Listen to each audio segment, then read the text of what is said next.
Have you ever wondered how AI can bring your creative ideas to life in just seconds? Welcome to my channel. My name is Rosalia, and I want to talk about a tool that I enjoy using, Adobe Firefly, Adobe's generative AI model.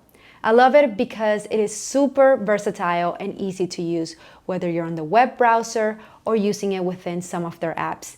It generates all kinds of things, really, from text effects to vector-based designs, images, and even templates on Adobe Express. And what's great about Adobe Firefly is that it is commercially safe. It's being trained on content that's authorized to use, like Adobe stock and public domain materials. With that being said, let's dive in. So first you want to go to firefly.adobe.com. Here you can enter your prompt and click Generate to begin. You can do text to image, use generative fill, or generate a template, and just so many more options, right? We're going to start with text to image. You can see the work that other creators have generated and the prompt that they used. I'm going to start with a very basic prompt, okay? It's not the most descriptive, and we'll get there. Lion on the beach. Generate. We got some pretty cool pictures of a lion on the beach. Here we have the general settings where you can choose the model you want to work on. I'll be working out of the Firefly Image 3 model. You can choose an older model if you desire. Fast mode, which allows you to generate lower resolution images quickly for simple topics, backgrounds, most illustrations, and close portraits. Later, you can upscale them for 1 credit per image. Toggle it on or off. Your aspect ratio, choose from landscape to portrait, square, or widescreen. I'm going to choose portrait. Next we have our content type. If you want something more realistic, you'll select photo. Something more artistic, select art. Here you have composition references. Choose whichever you like or upload your own. Now make sure that you have the rights to that photo. Styles reference. You can also bring your sketches to life using structure reference here on Adobe Firefly, and it's amazing, amazing. You also have effects to choose from, and there's just so many of them, from movements to themes, techniques, even materials, right? Cubism, Art Deco, there's so many of them. If we continue to scroll down, we see color and tone, lighting, camera angle. If camera angle is important to me in the picture that I need to generate, I will select it on here as well as add it to my prompt. It's very important to be as descriptive as possible. I don't want it to miss a thing, right? That's another thing you could do. You can save it to favorites, copy the link to the image, save it to your library, or open it in Adobe Express and create a project with it.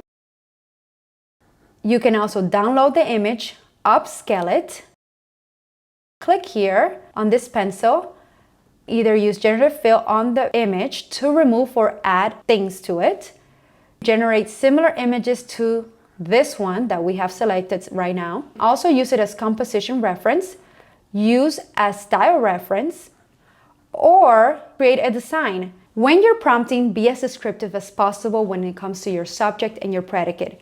Who and what they're doing, okay? Or what's happening. Make sure to use adjectives, verbs, and nouns to really bring it to life. So I want a lion wearing sunglasses and hat, holding a drink on the beach. Another cool thing that Adobe Firefly has is that it gives you prompt suggestions. You can enable it or disable it right here.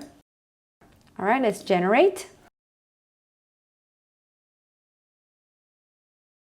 Look at that. My lion is holding a drink, wearing sunglasses and a hat on the beach. Awesome. It looks pretty cool. Let's say you really like this one and you want to upscale it.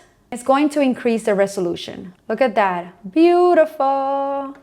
It looks amazing. Something I really like is this history feature, because we didn't have this before. And if, let's say, we had generated something we really liked, but for some reason we didn't save it, there was no way of getting that back. Because once we would click generate again to, let's say, get a better variation, it will be gone. So this actually allows you to see previous images that you've generated. I really like this. Another cool thing is that you can prompt in so many languages and it will work.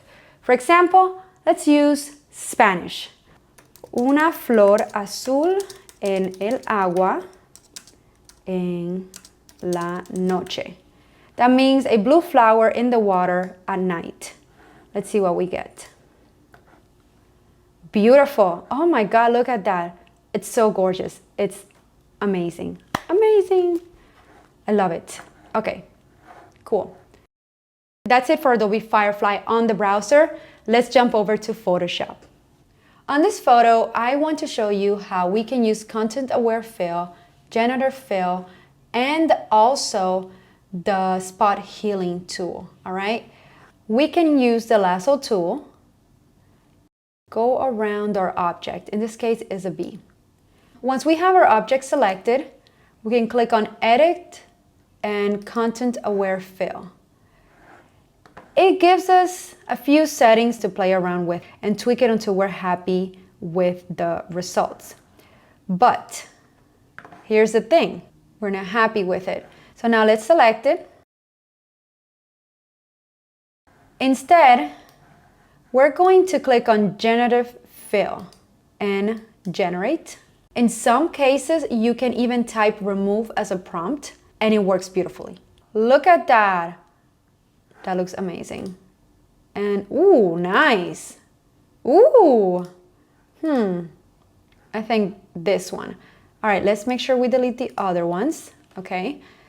And we're gonna keep this one. We can also add an object. Let's say I want to add a little bee here. I didn't want it over there. Bee. Generate. Don't forget to check out the different variations it offers and pick the one that looks best. That one looks better. Let's generate another one. Nope. Too big. Looks like a spider. This one. I like this one better.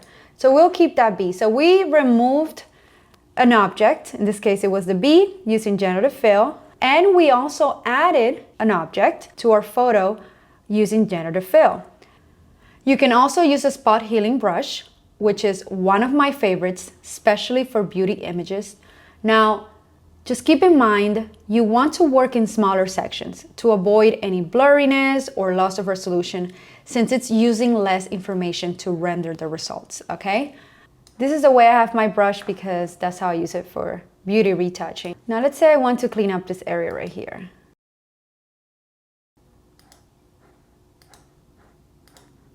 Look how pretty that is. Very subtle. Let's say I want to get that out of there. Super cute. Let me see what else I can get out of there. It looks beautiful. Here I have a portrait of two penguins in Simonstown in South Africa. I want to make it a landscape photo. Click on the crop tool and I'm going to use Generative Expand for this. All right, generate. There we go. Look at that. Oh my goodness. Super nice. Let's do Generative Expand on this photo as well. This was actually in Savvy Sands. All the other cubs were on this side. Ooh, beautiful. Oh my gosh. Bello, amazing. Oh my goodness, pero esto está bello, beautiful. So beautiful. This is just gorgeous. All right, so there we go. Thank you for watching. I hope you gain a better understanding on Adobe Firefly's generative AI technology. Share your thoughts in the comments below. Don't forget to subscribe, and I hope to see you on the next video. Thank you so much.